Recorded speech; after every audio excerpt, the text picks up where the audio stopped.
Hey guys, welcome back to the channel. Thought I'd start a series of sort of media I've consumed in the last sort of little while. I thought monthly would be a little bit too frequent, but sort of like as every 3 or 4 months might be around that sort of decent mark. I got a little bit of inspiration from ASMR for this sort of standard video in the form of sort of films that I've watched, TV series that have come out, and with sort of how quickly in the last year especially stuff has been sort of going to streaming services. It's been really easy to consume content in a quick fashion that obviously streaming services have allowed for binging of series quite easily. So I thought, make a list of sort of the things that I've enjoyed, and that way I can sort of not necessarily do a review on it, but sort of explain some of the things that I enjoyed about it. And obviously for reasons there will be spoiler sections as well. On the timeline of the video you can probably see I've done sort of timestamps of what I will be talking about, and I'll always leave the spoiler sections for the end. So if I bring up a specific show or movie that I've watched and there is a spoiler section, I will add warning, spoilers, and then you can skip to the next section if it's something you don't want to have spoiled just yet for yourself if you've not watched it or you're waiting to watch it with someone else. So with sort of similar style of some of the ones that are out there already series wise, this is the first quarter of the year. So with these videos I will break it down from stuff that I've watched for the first time, stuff that I may have maybe watched a little bit of before, but never really sort of in its entirety films. Essentially sort of sat down and given it a good viewing for the first time, and then there will be towards the end as well repeat viewings of things that I've rewatched in potentially anticipation for new stuff coming out soon. So I will go through those lists, we'll get to that point. This just essentially starts off from mostly December last year, sort of the end of the year, just post Christmas, New Year's and all that. So that little window of holiday that we had. And then goes into January, February and March. And then anything after that, I'll say if I've watched anything in March that didn't quite make the cut of this video, I'll just push that on into the next one, into April and onwards. So starting with December, leading before sort of a repeat viewing because of the new Spider-Man film, highly anticipated by I think a lot of people, whether or not obviously you were building up hype because of potential spoilers or anything that was sort of shown or not shown in the trailer. I won't go into too much because it is still a fairly recent film, so I don't really want to sort of give away anything plot-wise, but very highly anticipated by myself as well. I've always been a very big fan of Spider-Man films, specifically the Raimi trilogy, which I probably will go into a little bit more later, but I got into superhero movies through Tobey Maguire's Spider-Man films. So from that I sort of very much enjoyed sitting down, and I think that may have been the first film that I went to go see in the cinema since cinemas reopened again. I don't know if, off the top of my head, I may have to look back on this, whether the most recent Star Wars film was in between lockdowns in England. But either way, no, I very much enjoyed. I'm a solo cinema kind of guy. I will go and watch films by myself. It's easier than trying to organise a group of friends to go when you're all working different days. So if I just go during a day off by myself, it's much easier to get sat down and watch that film, and I can enjoy it at my own pace as well, and then almost always go back and watch clips of it online after I get home as well. But that leads to Disney Plus. I started using that a little bit more frequently. In our household we've got a sharing system, so I share my Netflix and I say housemate shares their Disney Plus. So from that we can essentially pay less for everything that we're going to end up watching anyway.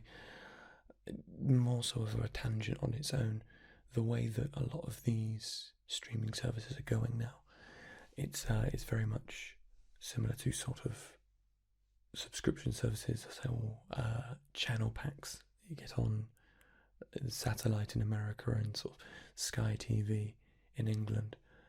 It's very much going the way of it's splitting the market a lot now, so you're sort of forced into that purchasing regardless if you want to watch it legitimately. But with Disney Plus, of course, the first Disney film I've watched in a very long time, musical-wise, Encanto, which I absolutely enjoyed. I thoroughly enjoyed that film. It was fantastic. A lot of fun to watch. Just a lot of high energy. The songs are incredibly catchy. I won't even break into one now because it's going to be stuck in someone's head, I'm sure. But yeah, I loved the characterization of each individual felt different, which you can expect from a Disney movie, but where you've got an entire magical family, each character still feels distinct in their own way. And obviously, as one character in particular not having powers, they've still made that character feel distinctly their own and a part of the family, whilst not obviously fitting in. They are an outcast, so I quite enjoyed sort of that sort of ugly duckling finding their way in the world, and then obviously blossoming into their own character throughout. I say the arc that they had in that was fantastic. La Casita, Disney have always had a very good process of characterizing inanimate objects or objects that don't typically have human traits. I say the anthropomorphization of the house was fantastic. I thought it was, of its own, just very, very fun to watch in the way that they interact. The animation just gorgeous throughout as well. Yeah, it was really well done. It wasn't until 2 weeks or so after I've watched the film that I even realised that the main character was played by Stephanie Beatrice. I had no idea. It was very apparent on a second watch, but comparative to their character in Brooklyn Nine-Nine, they are worlds apart. So yeah, that was quite fun. A very fun watch. As a musical goes, yeah, I thought the songs were fantastic. The next thing I watched on Disney Plus was the new series of The Book of Boba Fett, which I'm a big fan of Star Wars as a whole. I have mixed feelings about The Book of Boba Fett.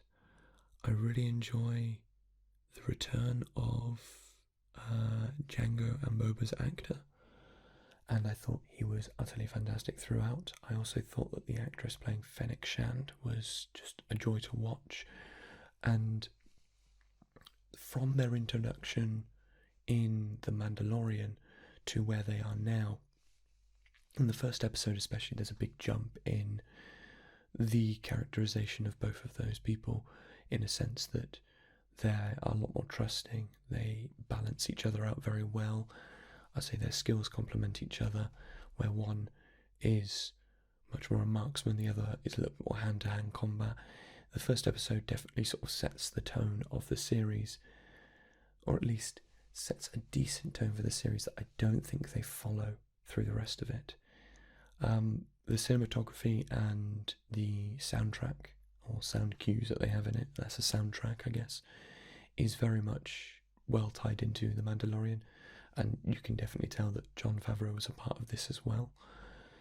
The sort of progression through the first couple episodes especially, it's very clear that, I say, Boba Fett, whilst obviously jumping into the role of the crime lord of Mos Espa, is a little out of his depth, a bit sort of treading water, finding where he is. and Fennec Shand does a fantastic job of applying her skills and her knowledge to helping him in the lack of information he has.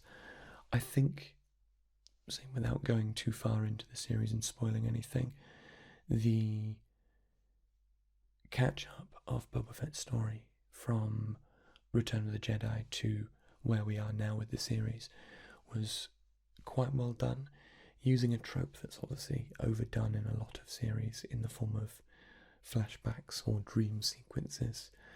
I think they were done quite well, and the mirror of him healing physically in the Bacta tank whilst he sleeps versus him becoming more sort of healed in his mental space as well was a nice little sort of aside. With using the dream sequences as flashbacks, the cinematography of the tint that they use on the scenes is a little on the nose, but at the same time sort of draws you into he is reliving those memories, as opposed to we are just being shown them for story reasons. So it works quite well in that form. I do enjoy that. A little bit more spoilery now, so skip on to the next area if you don't want too much spoil from Boba Fett. It is a fairly sort of recent series still. The reintroduction of Cad Bane into the Star Wars universe. Obviously he makes an appearance in Bad Batch as well, which I watched a little bit before December. So he's fresh in the mind of a lot of Star Wars fans, I feel. Obviously had a fairly large role in the Clone Wars animated series, so that jump over from the animated series to him being in the sort of real life Star Wars was decent in a sense. There's always going to be differences in the way that a character looks in an animated series versus how they look in like a full-fledged series. I feel they did a very good job of it. He looks a little odd. They use obviously a prosthetic mask, or say a sort of mechanized mask, over someone's face, with I'm sure a little bit of animation help as well. The way that they've done it, I feel, works. It keeps it quite grounded in the original trilogy, in the sense that a lot of those sort of things had to be done physically because the graphics and the animation wasn't there at the time. So I think that was done pretty well, and I'm uncertain who the voice actor was for Cad Bane in the series, but they do a fantastic job of that gruff, slightly older bounty hunter compared to the animated, so I think that works really well, and it's, yeah, I think it holds up. As far as the finale goes within the series, I didn't feel they did an action set piece justice. It felt a little not so rushed, as it was a lot of jumping back and forth with the way that they split all of the different factions of Boba Fett's army, as it were, across Mos Espa to get ready for the fight that was coming, and then them all falling back to the same place. It felt like the action that introduced him back to the Mandalorian was much more clean and tidy and gave you a better feel for his skills. But in the Book of Boba Fett, it felt like it was just a bit, they had a lot of characters that they were trying to give screen time that were sort of named characters, but they didn't know where to go with it. So you had all of these different running and shooting segments through the streets, which feels quite guerrilla in its own way. Obviously they're fighting forces that outnumber them, so moving and shooting works, but as far as an action piece goes and sort of on screen, it didn't feel as good as it could have been. The Rancor fight was quite nice, and the tank droids that they brought were very, very reminiscent of like droidekas, the destroyers from Phantom Menace and Revenge of the Sith. I quite liked those, but it very much felt like a kid playing with his toys and battling big big toys together. The scale was a little off. You had two giant bad guys with some foot soldiers that were nameless that could just be shot down on both sides. So it didn't really feel like you were sort of tied into the action that was happening. There didn't feel like there were any stakes. But overall, it was a good finale. I feel, but certainly rest in peace the Gamorrean guards. We in our house were very upset when they died. That was quite sad. And the next one that I watched, which was on Netflix, was a series that's been out for a while. I've not really given it a chance until now. I watched it with a couple of friends around their place. Went over and had a relaxed evening with a couple of drinks and some video games, and we sat down and watched the first couple episodes of Schitt's Creek, which I had a couple hearty chuckles at, but I had to rewatch myself to give it a good go whether or not I was going to watch the entire show. After a rewatch of episode 1 and 2 by myself, I decided straight away that this was a series that was for me. I thoroughly enjoyed it. It was utterly fantastic. A lot of actors and actresses that you would definitely recognise as soon as you see them, that fit quite well into the sitcom style show. I thoroughly enjoyed those little moments in the show. The conversations are very natural in a sense. Obviously it's a sitcom, so it's written in a very specific way, but the conversations feel very natural. There's not a lot of forced jokes into the series, but at the same time there are some decent callbacks to jokes previously in the series or character moments that pop up a couple times. But overall it feels like a fairly natural progression of each character, and their arcs over the series are fantastic for progression of character without rewriting them entirely. Obviously people change over time in real life, so you expect occasionally characters to change as well with either the times or their surroundings, how they are reacting to certain things. And I feel that they did a really good job of writing that they adapt to their situation.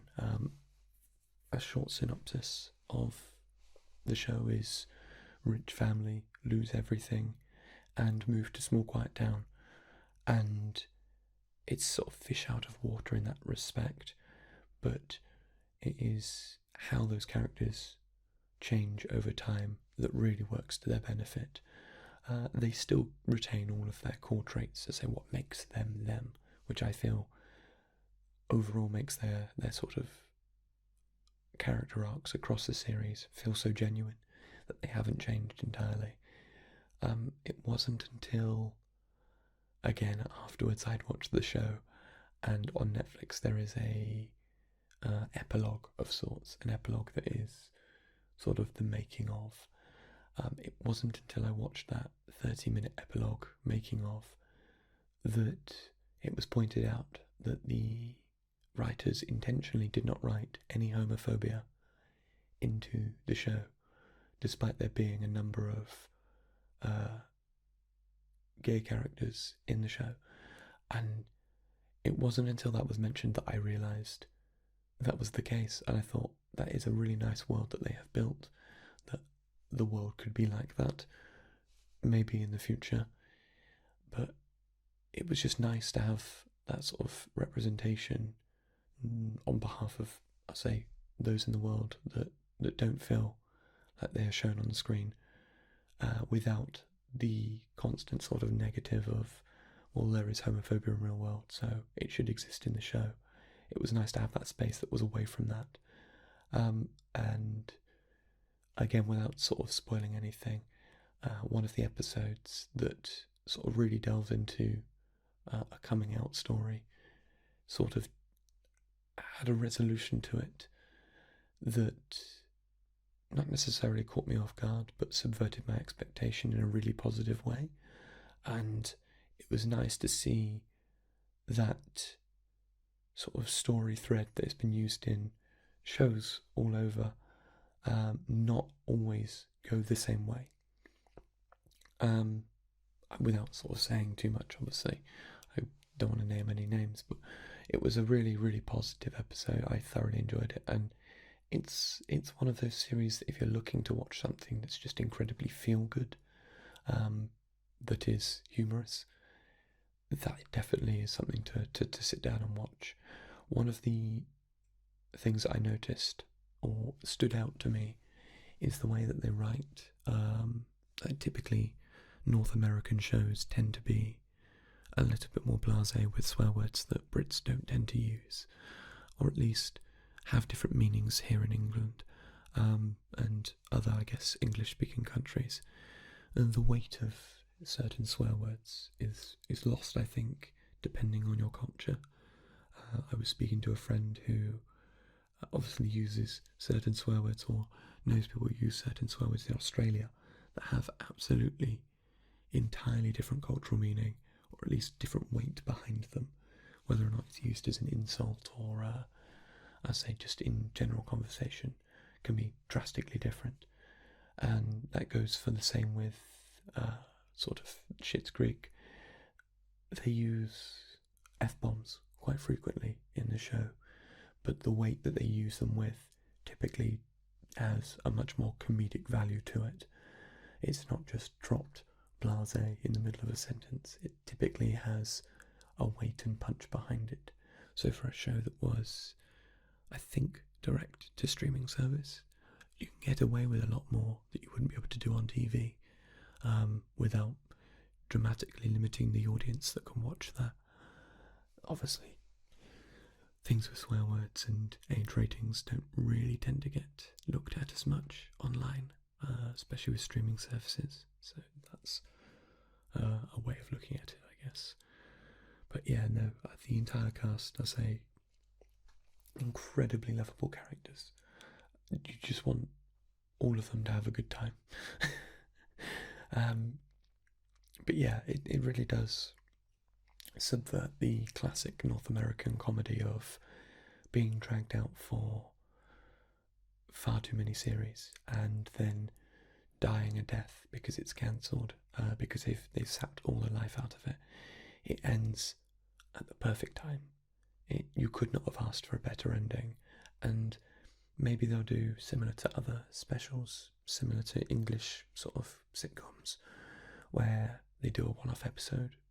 An hour-long episode would be quite nice, maybe 5 years down the line. But I was definitely late to the party with Schitt's Creek, and I wish I'd watched it sooner.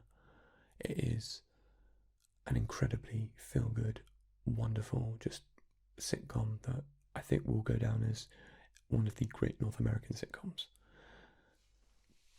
So,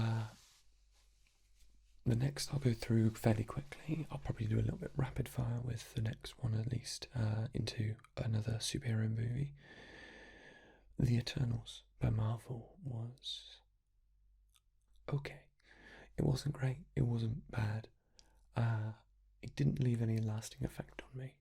As far as superhero movies go, I think a lot of people are somewhat fatigued by them now, but it was nice to have the refreshing, larger scale universe side of Marvel again.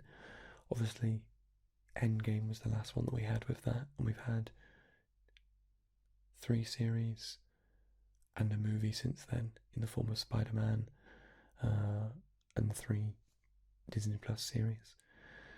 So it's nice to have large scale as well as small scale sort of neighbourhood Spider-Man stuff.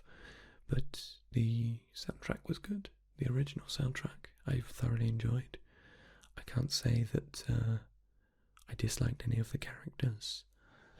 The monsters within it were standard for the course now, I say, in the animation department. So I thoroughly enjoyed the action sequences in it. But yeah, it didn't leave a lasting impact on me compared to other series and movies. But straight on to the next, Invincible. Amazon Prime has a jump on that one.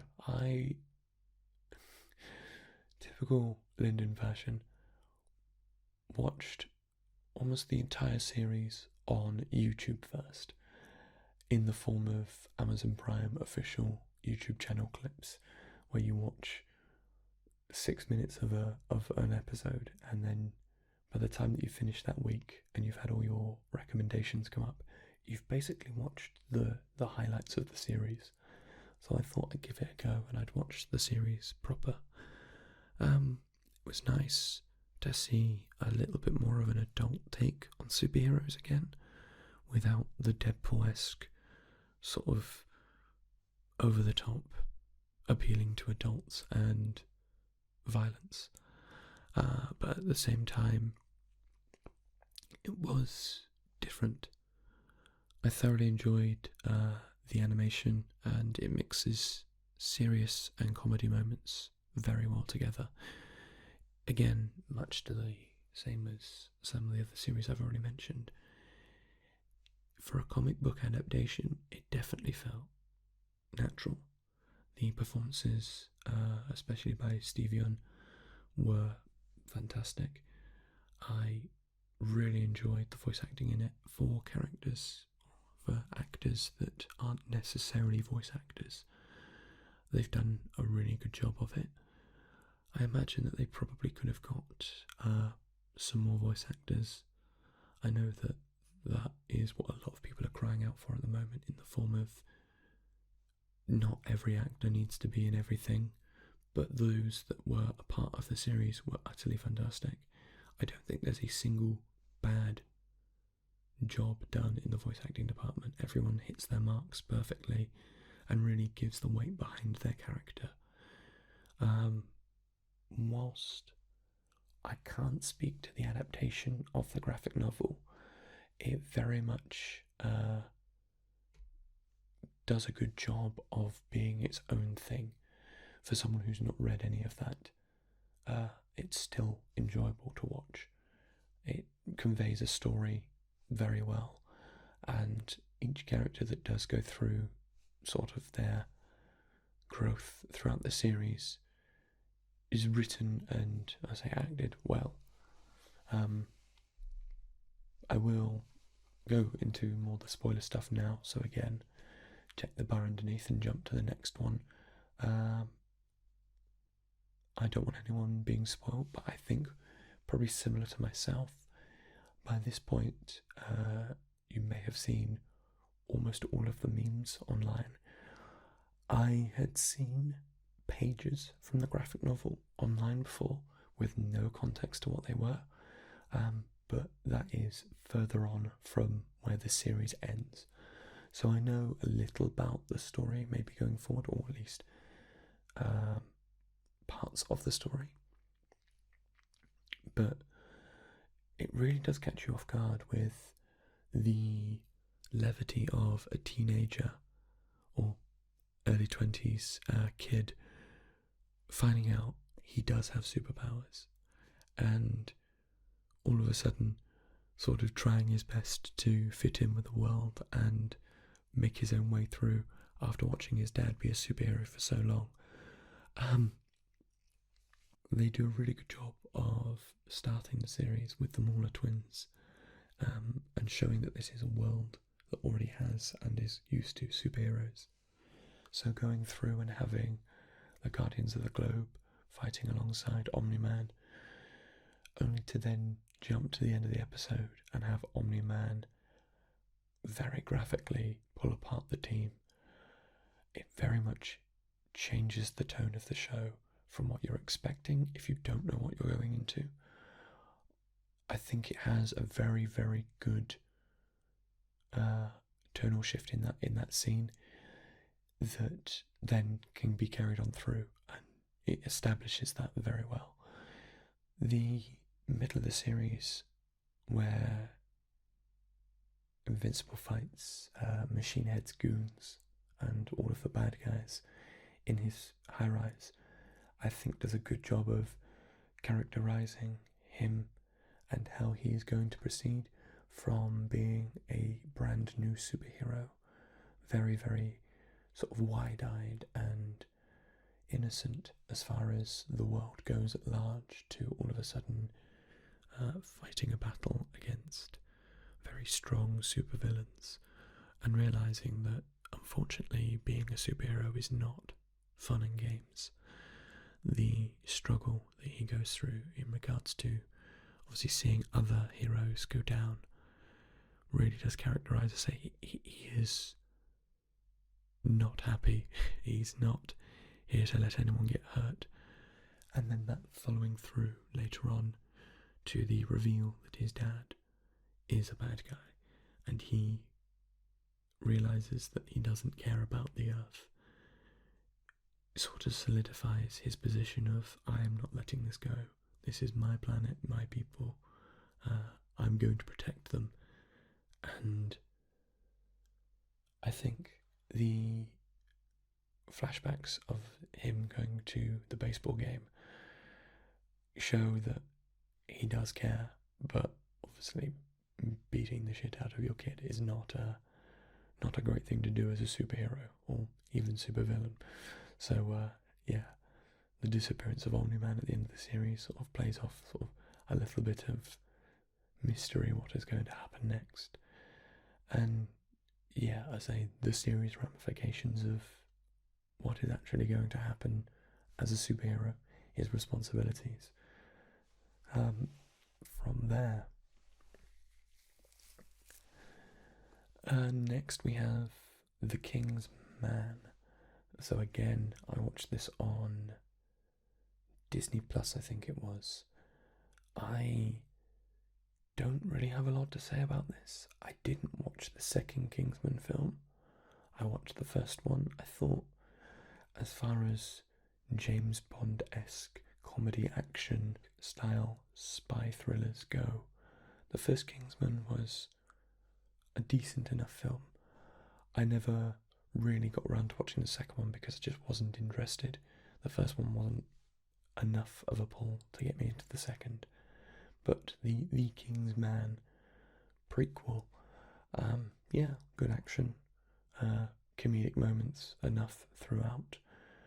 Obviously plays a bit fast and loose with world history of World War One, but at the same time sort of follows enough of a plot that you know roughly what's going to happen. Ralph Fiennes in it, fantastic, really do enjoy him. One of my higher listed favourites as far as British actors go, with obviously him playing Voldemort and the bad guy in Bruges. It was quite fun in this as well. So yeah, I think a thoroughly enjoyable film. Doesn't take itself too seriously. It's fairly fun. A good watch if you're just looking for an action film to put on in the background. Next, we have Wes Anderson's Fantastic Mr. Fox. Wes Anderson, along with the Coen brothers and a couple of others, he's up there with my favourite directors of all time. His films are incredibly well shot. The cinematography in this is no different, despite the fact that it's an animated film. He does absolute wonders, and you can tell deep down this is one of his films from the moment you start watching it. It is absolutely perfect, dry humour throughout. The delivery of lines and the pauses, just timing in general, is utterly fantastic. It is, yeah, very much truly down as a Wes Anderson movie when you watch it. It just, yeah, perfect. It's very goofy, very light, and it is an easy watch to sit down for. Michael Gambon as one of the farmers, absolutely fantastic. His delivery just, again, dry, and I think the emotional range that the face shows is where it needs to be, is why it's so enjoyable, I think. The three farmers have their own sort of distinct qualities and looks, which follows on from the Roald Dahl books, or book. So yeah, I think it was a very good adaptation. I thoroughly enjoyed it, and I enjoyed the book as a kid, so yeah, it was nice to finally get to watch this after years of not. Which leads us on to the last of the new watches on my list for Q1, Drive to Survive Season 4 on Netflix. I am a big F1 fan. I play in an F1 league with my friends, where 20 of us drive around in circles for 3 hours an evening. I watch every single race. As of this recording, the first race of the season was today in Bahrain for the 2022 season. So watching back the 2021 season on Netflix, everybody knows each season is going to be highly dramatised. It is going to be almost a parody of itself. When you watch this, you're not watching a full documentary of the series. You're watching a bit of a sort of, not a spoof, but it is over the top. It is a well played version of it that really does extend the peaks and really make other things look a lot worse. If you've ever watched any of the series and you're a fan of F1, you'll understand entirely what I mean. In regards to the team radio, you'll have a driver driving down the track, and a piece of radio comes up that didn't happen at that time. So it's quite funny watching it, knowing that didn't happen. So you get a little bit of a laugh out of it, but at the same time, it does build this already larger than life season sport into something entirely larger again. And I imagine that it has brought new fans to the show. I didn't watch a huge amount of F1 before I watched the first series of Drive to Survive in 2019. The series I watched had already been out for a year, so I was getting into what was already available late. But by that time, me and a lot of friends had already started sort of getting into it on a larger scale ourselves. But it definitely does, as a series, support what does happen in real life, in a sense. You have issues that happened in the season that get pulled up that you don't see. So there's a lot of behind the scenes that you don't necessarily get to see if you've watched the standard season. So yeah, I think it's a good thing to watch. I'm a big McLaren fan, and Lando Norris is from the southwest of England like myself, so big up Lando Norris. But yeah, it was nice to watch, I'll say, a little bit more for what I had already seen. So definitely something to watch if you're a big racing fan, even if it's not F1 in particular. It is a good series to watch. Which brings us to the last little segment. This is going to be mostly quick fire.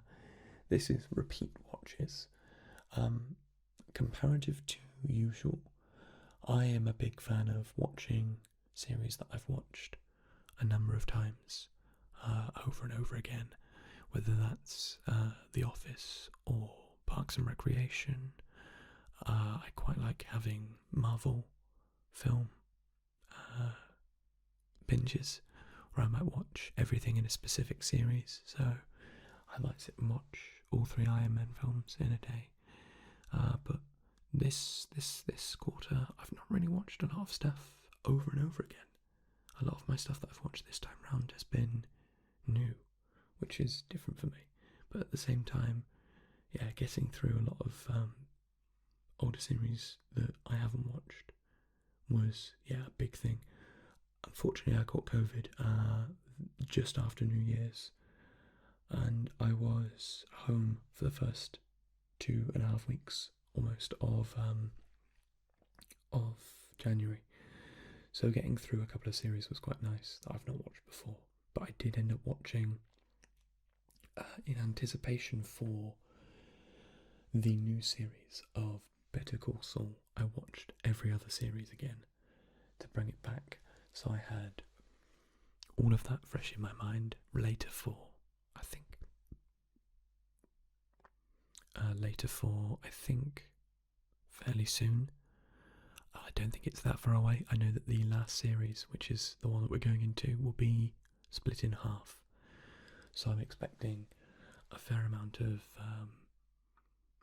sort of cliffhangers for characters, and it to be neatly tied up, because it is a very good series and it's been written fantastically. Better Call Saul is my favourite out of Better Call Saul and Breaking Bad. I think Better Call Saul is infinitely better as a show. I love Breaking Bad, but Better Call Saul just hits different marks. The lawyer sections in it, however truthful to actual law practices, are absolutely fantastic. I can't speak to the law practices in person because I have absolutely no idea. I am not a lawyer, but they seem to work quite well. Other repeat watches, I've fully rewatched Daredevil and Punisher in readiness for potentially a cameo in a film coming up, but I won't say anything about anything because I don't want to spoil anything. But yeah, I had it in my mind that I hadn't watched half of the season 2 for The Punisher. I had it in my mind. I was so strongly convinced that I'd not watched the second half of the series of season 2, and I was adamant. And I think it'd just been one of those sort of like memory loss things where you watch something or you binge it and you just don't remember. So going through and watching it, I was like, I don't remember any of this, but I kind of do. And I could like sort of get the gist of what was going to happen, but I couldn't remember the beat by beat until I saw it, and I was like, oh yeah, I do remember this actually. So yeah, that was there. As mentioned earlier as well, I watched all 3 Raimi Spiderman films for somewhat obvious reasons. Again, until I went to go see in the cinema, I wasn't certain of what we were going to see. So I thought, you know what, I'll give those a go again and see what I used to love about them. And I know that the consensus is that Spider-Man 2 is the best of the Raimi trilogy. I don't think it is. I think Spider-Man 1 might be the best. In my opinion, of course. I am entirely open to people calling me out for saying that. I think number 1 is the most charming. They are all fantastic. I think 3 goes a little bit above and beyond of what it needs to, but at the same time does a good job of what it is. So yeah, I think all 3 of them are good, and I really wish that we got a 4th, but who knows, maybe in the future. I'll say Raimi's back in the Marvel Universe doing Multiverse of Madness, so who knows, maybe we will one day. And that is it for repeat watches. So that comes to the end of things that I've watched. Maybe in the future, I didn't write down anything as I went. Maybe in the future, if you guys want, I will go through music taste as well. I imagine this is going to be a fairly decent sized video. I think we're up to, I say, a decent amount of recording time on this, post and pre-replacement of battery in the camera. Hopefully this comes out okay. If you guys want the music taste side of it as well, I'm more than happy to do that. We can see. But otherwise, yeah, I'm gonna make a list from now for quarter two, as it were, which will be April, May, June. So into the centre of the year. I can't believe we're already a quarter of the way through 22. That's just mad. Very, very quick. But yeah, if you enjoyed this video, by all means let me know and give me what your most favourite thing that you've watched in the last 3 months was. And tell me why I'm wrong about some of the things that I said about the films and TV series that I did watch. Because I do like a little bit of a back and forth as well. Otherwise, thank you very much, guys. I hope you have had a pretty enjoyable first 3 months of the year, and I'm sure we'll catch you soon. Have a good night, guys. Sleep well, and I'll see you in the morning. Good night, guys.